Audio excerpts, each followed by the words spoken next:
তোমাৰ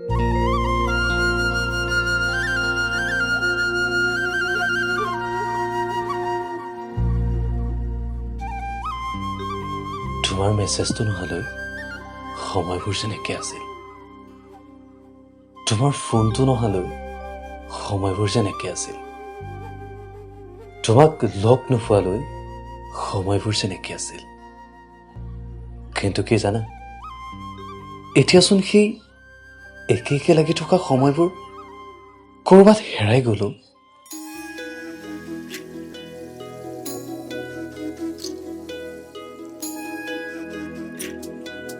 ঘড়ীটোচোন এতিয়া কেতিয়াও নুঘূৰা গতিৰে ঘূৰিব ধৰিছিল। গুড মৰ্ণিঙেৰে আৰম্ভ হোৱা দিনটো তুমি গুড নাইট নোকোৱালৈকে যেন শেষ নহয়। সদায় একে একে লাগি থকা পৰিৱেশটোচোন এতিয়া কিবা সলনি হোৱা যেন লাগিছিল। নাজানো এয়া সময়ৰ সুত নে তোমাৰ এই কিবা মিঠা জাদু।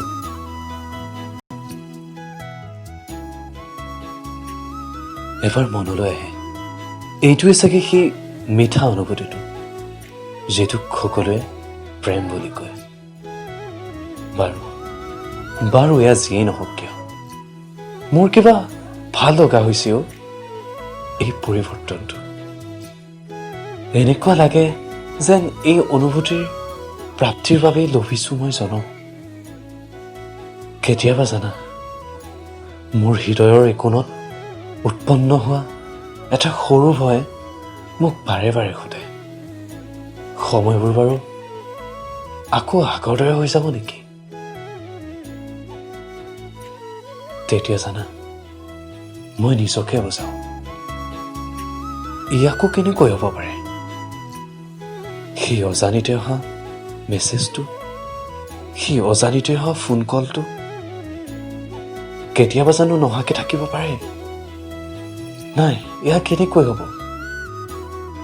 তুমিতো মোক আকৌ লগ কৰিবা ন? তুমিতো মোক তোমাৰ মিঠা মাতেৰে আকৌ এবাৰ মাতিবা ন? তুমিতো মোক সদায় মনত ৰাখিবা ন?